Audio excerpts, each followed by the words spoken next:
வேற லெவல் போங்க நண்பர்களே. தாறு மாறு தக்காளி சோறு. என்ன நண்பர்களே, டீம் ஏதோ நமக்கு லைட்டா ஹிண்ட் கொடுக்குற மாதிரி ஃபீல் ஆகல. வின்னருக்கான ஹிண்ட்டை பயங்கரமா வச்சிருக்காங்க. இதை கூட நீங்க கண்டுபிடிக்கலன்னா ரொம்ப கஷ்டம் ப்ரோ. மொத்தம் ஆக்சுவலா 2 ப்ரோமோ விட்டுருக்காங்க. நீங்களே பார்த்துருப்பீங்க, 2 ப்ரோமோ விட்டுருக்காங்க. நீங்க யோசிக்கலாம் ப்ரோ, ஃபர்ஸ்ட் ப்ரோமோ நான் பார்த்தேன் ப்ரோ, இல்ல ஒண்ணுமே பெருசா இல்ல ப்ரோன்னு யோசிப்பீங்க. 2வது ப்ரோமோ பத்தி கூட யோசிப்பீங்க ப்ரோ. 2வது ப்ரோமோல கூட பார்த்தீங்கன்னா எல்லாரும் நடந்து வராங்க, சும்மா டான்ஸ் ஆடுறாங்க, அதுதானே ப்ரோ இருக்குன்னு கேட்டீங்கன்னா ஏகப்பட்ட ஹிண்ட் இங்க தூக்கி வச்சிருக்காங்க. அது என்னென்ன ஹிண்ட் இருக்குது, டைட்டில் வின்னர் யார் அப்படிங்கறத சேனல் ரொம்ப பச்சையா நமக்கு ஓபனா போட்டு கொடுத்திருக்காங்க. அது என்னங்கற விஷயத்தை ஓபனா சொல்ல போறேன். அது மட்டும் இல்லாம நம்ம நினைச்ச மாதிரி ஜாக்லின் அவர்கள் என்ட்ரி கொடுத்திருக்காங்க. ஜாக்லினை பொறுத்தவரைக்கும் அவங்களுக்கான டிராஃபியோட என்ட்ரி கொடுத்திருக்காங்க. அந்த டிராஃபி பின்னாடி ஒரு சின்ன கதை இருக்குது. அது என்ன விஷயங்கள் அப்படிங்கறதையும் ரொம்ப தெளிவா இந்த வீடியோல மென்ஷன் பண்ணிருக்கேன். அது மட்டும் இல்லாம எப்பவுமே எல்லா சீசன்லயுமே அந்த கண்டஸ்டன்ட்ஸ்க்கு ஒரு அவார்டு கொடுப்பாங்கல்ல, அதுல ஒரு சில பேருக்கு ஒரு அவார்டு கொடுத்தத ஒரு அப்டேட் கிடைச்சிருக்கு. அதை பத்தியும் ரொம்ப ஓபனா உங்ககிட்ட சொல்லிடுறேன். அதுக்கு முன்னாடி இந்த வீடியோ லைக் பண்ணி சேனலை சப்ஸ்கிரைப் பண்ணினா எனக்கு கொஞ்சம் பெருமையா இருக்கும். பார்த்து தட்டி விடுங்க நண்பர்களே. லைக் கொஞ்சம் பார்த்து பண்ணி விடுங்க. ஓகே சரி, ஓகே. என்ன ப்ரோ ஹிண்ட் இருக்குன்னு கேட்டீங்கன்னா ப்ரோ, ஃபர்ஸ்ட் ப்ரோமோ பாத்தீங்களா?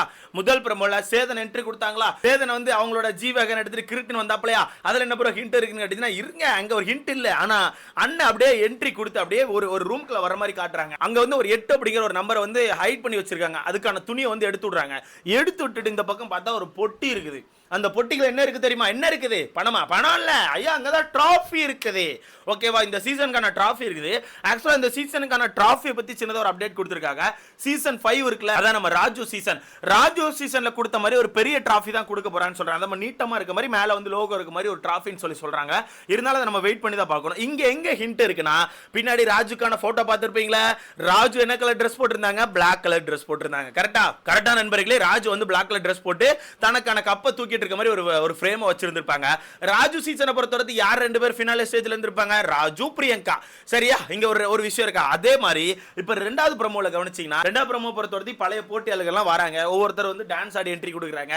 ஒவ்வொருத்தர் வந்து ஒரு மாதிரி வெளிய வைப் பண்ணிட்டு வந்து என்ட்ரி கொடுக்குறாங்க. இதுல தான் ஜாக்லினுக்கான என்ட்ரி இருக்குது. ஜாக்லினை பொறுத்தவரை அந்த டிராஃபியோட தான் ஷோக்கு வந்திருக்காங்க. கண்டிப்பா அந்த டிராஃபியோட தான் ஸ்டேஜுக்கு ஏறுவாங்கன்னு சொல்லி நான் நம்புறேன். அந்த டிராஃபிக்கான கதையை நான் கடைசியில் சொல்றேன். இங்க எங்க ஹிண்ட் இருக்குன்னு கேட்டீங்கன்னா, அதான் நம்ம 5 ஃபைனலிஸ்ட் இருக்காங்களா, அந்த டாப் 5 போட்டியாளர்கள். அந்த டாப் 5 போட்டியாளர்கள் ஒரு சின்ன கிளிப் வச்சிருந்திருப்பாங்க. நல்லா கவனிச்சிருப்பீங்க. ஃபர்ஸ்ட் விஜய் விஷால காமிச்சிருப்பாங்க, 2வது சௌந்தர்யா, 3வது நம்ம அவங்க பேர் முத்துக்குமரன், 4வது ரயான், 5வது பவித்ரா காமிச்சிருப்பாங்களா. எங்க ஹிண்ட் இருக்குன்னா, முத்துக்குமரன் Dress மட்டும் தனியா தெரியும் பாருங்க. எல்லா சீசன்லயும் இந்த ஒரு விஷயத்தை பண்ணுவாங்க. எல்லா சீசன்லயுமே வின்னருக்கான ட்ரெஸ்ஸை மட்டும் நமக்கு தனியா தூக்கி காமிப்பாங்க. சேம் அதே மாதிரி முத்துக்குமரனுக்கான ட்ரெஸ்ஸை மட்டும் தனியா காமிச்சிருக்காங்க, பிளாக் கலர் ட்ரெஸ். அங்க முதல் ப்ரோமோல ராஜு என்ன கலர் ட்ரெஸ் போட்டிருந்தாங்க? ஒரு கோட் சூட் போட்டிருந்திருப்பாரு நினைக்கிறேன். அந்த டைம்ல ராஜு என்ன colour dress? Black colour dress. அப்ப இந்த ப்ரோமோல யார் பிளாக் கலர் ட்ரெஸ் போட்டிருக்கா? முத்துக்குமரன். அப்ப யோசிச்சுக்கங்க, அப்ப நமக்கு சேனல் என்ன சொல்ல வராங்க? ஏய், அவன் தான் வின்னர்ரா, என்னமாடா யோசிச்சுட்டு இருக்கீங்கன்னு சொல்லிட்டு சேனல் நம்ம கிட்ட சொல்லாம சொல்றாங்க. அப்படிங்கறது ரொம்ப ஓப்பனா அந்த இடத்துல சொல்லிக்கலாம். ஆனா ஒன்னு சொல்லி ஆகணும் ப்ரோ, முத்து வந்து நார்மலா இந்த வீட்டுக்கு ஒரு மாதிரி நம்ம நார்மலா நம்மள எப்படி வீட்ல ட்ரெஸ் போடுமோ அந்த மாதிரி ட்ரெஸ் பண்ணி தான் பார்த்திருப்போம்.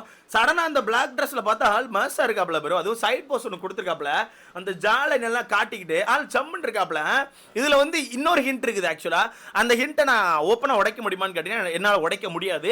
இருந்தாலும் 19 சொல்றேன். ரன்னருக்கு ஒரு ஹிண்ட் வச்சிருக்காங்க. ரன்னருக்கு அவங்க ஒரு ஹிண்ட் இருக்கு. கண்டிப்பா நீங்க கண்டுபிடிச்சிருப்பீங்க நம்புறேன். கண்டுபிடிச்சினா மறக்காம எனக்கு கமெண்ட்ல போடுங்க ப்ரோ. கண்டுபிடிச்சிட்டேன் ப்ரோ, இதுதான் ப்ரோ ஹிண்ட். ஏன்னா முதல் ப்ரோமோல இருந்தும் இந்த ப்ரோமோல ரன்னருக்கு ஒரு கனெக்ஷன் இருக்கு. ஓகேவா? ரன்னருக்கு ஒரு கனெக்ஷன் இருக்கு. அந்த ஹிண்ட்டை நீங்க கண்டுபிடிச்சிட்டீங்கன்னா மறக்காம கமெண்ட்ல போடுங்க. உங்க கமெண்ட்டை நான் பின் பண்றேன். ஓகேவா? அடுத்தது சரி, ஜாக்லின் வராங்க. ஜாக்லினுக்கான ஏவி போடுறாங்க. அந்த சீன்ல எப்படி இருக்கும் ப்ரோன்னு கேட்டீங்கன்னா வேற லெவல்ல இருக்கு. அப்படியே வேற லெவல்ல இருக்குது. உண்மையா ஏகப்பட்ட ஃபைட், ஏகப்பட்ட எமோஷன்ஸ், ஏகப்பட்ட லவ், அந்த மாதிரி விஷயங்களை மொத்தமா நம்ம ஜாக்லினுக்கான ஏவில பார்க்க முடியும். அது மட்டும் இல்லாம உங்களுக்குள்ள இன்னொரு சின்ன டவுட் இருந்துகிட்டே இருக்கு, ஏன் ப்ரோ ஜாக்லினை மட்டும் அந்த டிராஃபியை உடைக்க சொல்லுன்னு சொல்லிட்டு. இதை பத்தி நான் விசாரிச்ச வரதுக்கு எனக்கு ஒரு சின்னதா ஒன்று கொடுத்துருக்காங்க. அது ஆக்சுவலா உண்மையா பொய்யா இருக்குமான்னு கூட தெரியல. பட் இருந்தாலும் ஒரு 19 சொல்றேன். அது ஓகேவா உங்களுக்கு ஃபீல் ஆச்சுன்னா நீங்க எடுத்துக்கோங்க. இல்ல ப்ரோ அது ஃபேக் நினைச்சீங்கன்னா தட்டி விட்டுருங்க. ஓகேவா? நான் மனசார்தலுக்கு சொல்றேன் கூட நினைச்சுக்கோங்க. பட் அதுதான் எனக்கு தெரிஞ்ச உண்மை. என்னன்னா, அந்த டிராஃபியை பொறுத்தவரைக்கும் வீட்டுக்குள்ள போகும்போது எல்லாத்தையும் கொடுத்து அனுப்புவாங்க. வெளியே நீங்க வரும்போது அந்த டிராஃபியை உடைச்சிட்டு தான் நீங்க வெளியே வரணும். அதுக்கான காரணம் என்ன? மக்கள் இந்த ஷோல நீங்க தொடரக்கூடாதுன்னு சொல்லிட்டாங்க. அதனால அந்த டிராஃபிக்கு நீங்க தகுதி இல்ல, உடைச்சிட்டு போங்கன்னு சொல்லியிருப்பாங்க. ஆனா ஜாக்லினை பொறுத்தவரைக்கும் மக்களால் வெளியேற்றப்படல. ஓகேவா? ஜாக்லினை பொறுத்தவரைக்கும் மக்களால் வெளியேற்றப்படல, அவங்க ஒரு டாஸ்க்ல தோத்து பிக் பாஸ் மூலமா வெளியேற்றப்பட்டிருக்காங்க. அதனால அந்த டிராஃபியை உடைக்கல, அந்த டிராஃபி நீங்க வச்சுக்கோன்னு சொல்லிட்டாங்க. ஒருவேளை மிட் வீக் ஆக்ஷன்லயோ இல்ல மக்கள் வந்து ஓட்டு போடாம அவங்களை எவிட் பண்ணியிருந்தாங்கன்னா கண்டிப்பா அந்த டிராஃபியை உடைக்க வச்சு தான் வீட்டுக்கு அனுப்பியிருப்பாங்க. இதுவரைக்கும் இந்த வீட்டை விட்டு வெளியே வந்த எல்லாருமே இந்த டிராஃபியை உடைச்சிட்டு தான் வந்திருக்காங்க. ஓகேவா? இதுவரைக்கும் இந்த வீட்டுக்குள்ள இருந்து வெளியே வந்த எல்லாருமே டிராஃபியை உடைச்சிட்டு தான் வந்திருக்காங்க. எடுத்துக்காட்டுக்கு ஃபர்ஸ்ட் சாச்சனா யோசிச்சு பாருங்க. சாச்சனா பொறுத்தவரைக்கும் கூட வீட்டுக்குள்ள இருக்கவங்க எல்லாம் சேர்ந்து எவிட் பண்ணாங்க. ஓகேவா? சோ யாரோ ஒருத்தர் ரீசனா இருக்க போய் தான் அந்த எவிக்ஷன் நடந்திருக்கு. அதனால தான் அந்த டிராஃபியை உடைச்சிட்டு இந்த வீட்டை விட்டு வெளியே வந்திருப்பாங்க. ஆனா ஜாக்லினை பொறுத்தவரைக்கும் அவங்களுக்கான எவிக்ஷனுக்கு ஒரே ரீசன் ஜாக்லின் மட்டும் தான். ஓகேவா? அதனால தான் ஜாக்லினுக்கான டிராஃபியை உடைக்காம ஒரு கிஃப்டா நீங்க வச்சுக்கோங்கன்னு சொல்லி அனுப்பியிருக்காங்க. இதுக்கு பின்னாடி இந்த ஒரு கதை இருக்குன்னு சொல்லி சொல்றாங்க. இது உண்மையா இருக்குமா பொய்யா இருக்குமான்னு தெரியல. இருந்தாலும் ஜாக்லின் ஃபேன்ஸ் நீங்க கண்டிப்பா நீங்க கொண்டாடலாம். வேற லெவல்ல இருக்குன்னு சொல்லியிருக்காங்க. நிறைய பேர் பாட்டு பாடுறாங்க, நிறைய பேர் டான்ஸ் ஆடுறாங்க. அது மட்டும் இல்லாம எல்லாருக்கும் அவார்ட் கொடுப்பாங்கன்னு சொல்லியிருந்தால அதுல வந்து தீபா கண்ணனுக்கு பெஸ்ட் கேப்டன் சொல்லி ஒரு அவார்ட் கொடுத்துருக்காங்களா? என்ன ப்ரோ பெஸ்ட் கேப்டன் தான் கேட்டீங்கன்னா எஸ், தீபா கண்ணனுக்கு வந்து one of the best captain in season அப்படி சொல்லி கொடுத்துருக்காங்க போல. வேற லெவல். என்ன பொறுத்தவரைக்கும் வெல் டிசர்வ் நான் சொல்லுவேன். ஏன்னா அந்த மனுஷன் உழைச்சாப்ல உண்மையாகவே அந்த வீடை வந்து நல்லபடியாக கொண்டு போகணும், வீடு பார்க்க நீட்டாக இருக்கணும்னு சொல்லிட்டு எந்த ஒரு சண்டே வரக்கூடாதுன்னு சொல்லிட்டு முடிஞ்ச அளவுக்கு அந்த மனுஷன் பெஸ்ட் கொடுத்து உழைச்சாப்ல. அதனால எனக்கு தெரிஞ்சு தீபக்கன் one of the best captain சொல்லலாம்.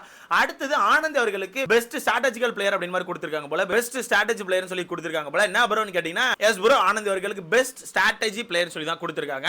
இது வந்து கரெக்டாக இருக்கான்னு கேட்டீங்கன்னா என்னை பொறுத்த வரைக்கும் ஓகேன்னு சொல்லலாம். ஒன்றும் பெரிய இது பண்ணுறதுக்குல. ஏன்னா அந்த வீட்டுக்கு வந்து ஸ்ட்ராட்டஜி அப்படிங்கிறத யூஸ் பண்ண ஆட்கள் ரொம்ப கம்மி. ஓகேவா? என்னை பொறுத்த வரைக்கும் ஒரு சில பேர் மட்டும் தான் ஸ்ட்ராட்டஜி போட்டு ப்ளே பண்ணாங்க. என்ன பொறுத்தவரைக்கும் கடைசி நாட்கள்ல இவனுக்கு கூட கொடுத்துருக்கலாம். பேர் என்ன, ரயான் கூட கொடுக்கலாம். ரயான் பெஸ்ட்டாக அனலைஸ் பண்ணான், வேற லெவல் அனலைஸ் பண்ணா. ஓகேவா? ஒருவேளை அனலைஸ் வேற ஸ்ட்ராட்டஜி வேறையா இருந்திருக்குமோ என்னமோ தெரியல நண்பர்களே. நான் கொஞ்சம் குழம்பி போயிட்டேன்னு நினைக்கிறேன். அதனால எனக்கு தெரிஞ்சு ரயானுக்கு வந்து பெஸ்ட் அனலைசர்னு சொல்லி கொடுத்தாலும் கொடுப்பான்னு நினைக்கிறேன். பட் ஆனந்த் அவர்களுக்கு பெஸ்ட் ஸ்ட்ராட்டஜிக்கல் பிளேயர்னு சொல்லி கொடுத்துருக்காங்க போல. வேற லெவல். அது மட்டும் இல்லாம வீட்டுக்குள்ள போய் சேதனை வந்து ரயானை வெளியே கூட்டு வரதா ஒரு நியூஸ் வந்திருக்குது. ரயானை தான் ஃபர்ஸ்ட் சேதனை எவிட் பண்ணி வெளியே கூட்டு வருவாங்க போல. சோ ஃபர்ஸ்ட் ரயான் அவர்கள் நம்ம சேதனை கையால எவிட்டாய் வெளியே வந்திருக்காங்க. வேற லெவல் சம்பவம் இருக்குன்னு சொல்லிட்டு இருக்காங்க. எனக்கு தெரிஞ்சு இன்னைக்கு அந்த எபிசோட் ஒரு மாதிரி வைபா இருக்கும் ப்ரோ, வைபா இருக்கும். ஓகேவா? அது மட்டும் இல்லாம நீங்க சொல்லுங்க எல்லாருக்கான காஸ்டியூம் எப்படின்னு சொல்லி உங்களுக்கான கருத்தை மறக்காம கமெண்ட்ல போடுங்க. எனக்கு வந்து ஆக்சுவலா இந்த காஸ்டியூமை பார்க்கும்போது ஒரு 3 பேருக்கான காஸ்டியூம் ரொம்ப சூப்பரா பிடிச்சிருக்குது. எனக்கு சௌந்தர்யாக்கான காஸ்டியூம் நல்லா இருக்குது, பவித்ராக்கான காஸ்டியூம் நல்லா இருக்குது, கடைசியா பார்க்கும்போது நம்ம முத்துக்குமரனுக்கான காஸ்டியூம் நல்லா தான் இருக்குது. ரயான் விஜய் விஷால் இந்த 2 பேருக்கான காஸ்டியூமை பொறுத்த வரைக்கும் நார்மலா ஃபீல் ஆகுது. பெருசா கனெக்ட் ஆகல. எப்படி சொல்லலாம்னா எப்பவும் பாக்குற மாதிரி ஒரு மாதிரி ஃபீல் ஆகுது. விஜய் விஷால பார்த்தீங்கன்னா ஒரு கோட் ஷூட் மாதிரி போட்டிருக்காங்க. இந்த பக்கம் பார்த்தா ரயான் சேம் அதே மாதிரி தான். பட் உள்ள ஷர்ட் போட்டு தலைவர் மேல உள்ள அது பாருங்க இந்த கோட் ஓவர் கோட் மாதிரி இருக்கிறத கலத்தி விட்டு சுத்திட்டு இருக்காப்ல. மேல போட்டிருக்க அந்த ஓவர் கோட் மாதிரி இருக்கிறத ஆக்சுவலா கலத்தி விட்டுருக்காப்ல. மற்றபடி பெருசா ஒரு வேற லெவலில் கிராண்டா இருக்கான்னு கேட்டீங்கன்னா வாய்ப்புகளே கிடையாது. ஸோ எனக்கு தெரிஞ்சு பவித்ரா எவிட் ஆயிருவாங்கன்னு சொல்லி நமக்கு நல்லா தெரியும். ரயான் அவர்கள் எவிட் அப்படிங்கிறது தெரியும். அதனால அடுத்த கட்டமா இருக்கிறது முத்துக்குமரன், சௌந்தர்யா, விஜய் விஷால். இதுல எனக்கு வந்து முத்துக்குமரனுக்கான ட்ரெஸ் கொஞ்சம் டிஃப்ரெண்டா ஃபீல் ஆகுது. ஏன்னு கேட்டீங்கன்னா அந்த கிளாத் அந்த டிசைன் நல்லா இருந்த மாதிரி இருக்கு. இப்போ இவன் போட்டுக்க நார்மலா கோட் ஷூட் மாதிரி இருக்குல்ல, அவன் போட்டுக்க ஆக்சுவலா இந்த மாதிரி ஒரு இந்த சைடு ஒரு மைக்கு போற மாதிரி ஒரு டிசைன்லாம் போன மாதிரி இருக்கு. அது பார்க்க ஒரு மாதிரி ஃபிட்டா ஒரு வித்தியாசமான ஒரு ரிச் லுக் கொடுக்குது. அது பார்க்க நல்லா இருக்குது. ஐயா எனக்கு தோணுனதை சொல்றேன். அப்புறம் இதுக்கு வந்து கடிச்சிட்டு இருக்காங்க. ஸோ எனக்கு தோணுனதை சொல்றேன். ஓகேவா? அது நல்லா இருக்குது. அடுத்த சௌந்தர்யாக்கான ட்ரெஸ் எனக்கு பிடிச்சிருக்குது. விஜய் விஷால் ட்ரெஸ் நல்லா தான் இருக்கு. ஸோ எனக்கு தெரிஞ்சு ஸ்டேஜ் நிற்க போற 2 பேரை வந்து சேனல் கன்ஃபார்ம் பண்ணிட்டாங்க. ஸோ உங்களுக்கு தெரிஞ்ச மறக்காம கமெண்ட்ல போடுங்க. உங்ககிட்ட தான் கேட்கணும். உங்களுக்கு தெரிஞ்ச மறக்காம கமெண்ட்ல போடுங்க. நீங்க சொல்லுங்க யார் 2 பேரும் இந்த ஸ்டேஜில் இருந்தா பயரா இருக்கும் கமெண்ட்ல போடுங்க.